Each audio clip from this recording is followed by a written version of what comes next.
Stroke volume and cardiac output. These terms should sound familiar, but most people don't know what they are and the effects that short and long-term exercise have on them. Hello, my name is Megan, and I'm going to be talking about the acute responses and chronic adaptations exercise cause to stroke volume and cardiac output. When looking at the effects of physical activity, the terms acute response and chronic adaptation are often used.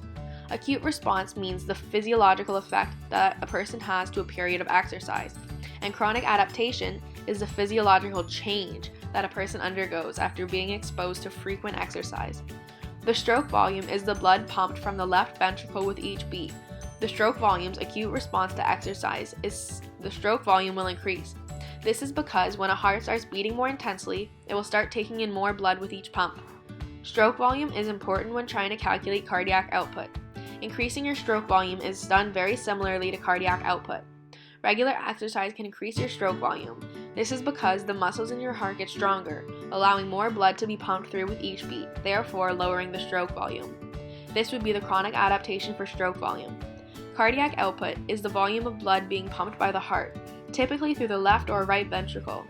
The acute response a body has with cardiac output is when exercise is introduced, the cardiac output will increase. This is because the cardiac output is closely tied to the heart rate. The more blood pumping through the heart, which happens during short spurts of exercise, the higher the cardiac output. The chronic adaptation, the cardiac output has been exposed to long-term exercise, is changed to the size of the heart. This being because regular exercise can increase the size of the heart.